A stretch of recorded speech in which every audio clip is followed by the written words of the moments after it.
Are we all met? Hello. Hi.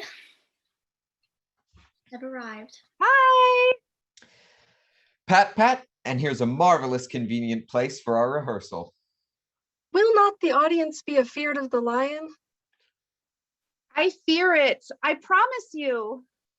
Masters, you ought to consider with yourselves to bring in, God shield us, a lion among us is a most dreadful thing, for there is not a more fearful wildfowl than your lion living, and we ought to look to it.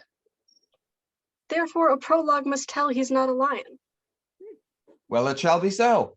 But there is two hard things. That is, to bring the moonlight into a chamber, for, Pyramus and Thisbe meet by moonlight. Doth the moon shine the night we play our play? A calendar, a calendar.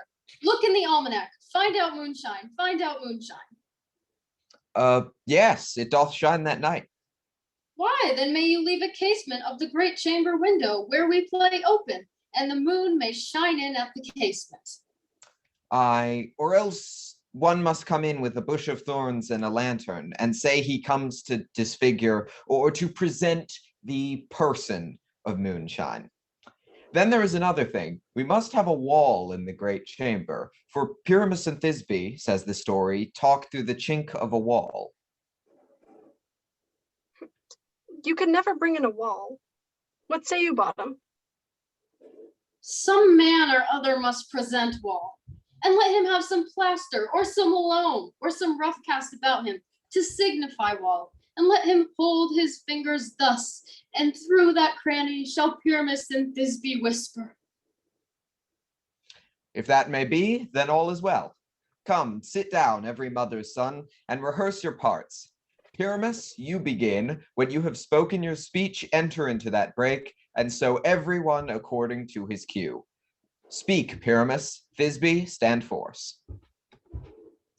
Thisbe, the flowers of odious savor sweet. Odors, odors. Odors savor sweet.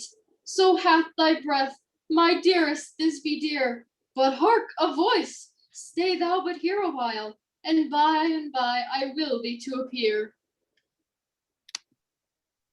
Must I speak now? Aye, Mary, must you? For you must understand he goes but to see a noise that he heard, and is to come again. Most radiant Pyramus, most illy white of hue, oh, color like red rose of triumph beer, most briskly juvenile of elk, most lovely you, as truest horse would never yet tire. I'll meet thee, Pyramus, at Ninny's tomb. Ninus' tomb, man. Why, you must not speak that yet. That you answer to Pyramus. You speak all your parts at once, cues and all. Pyramus enter, your cue is past. It is never tire. Oh, as true as truest horse, and yet would never tire.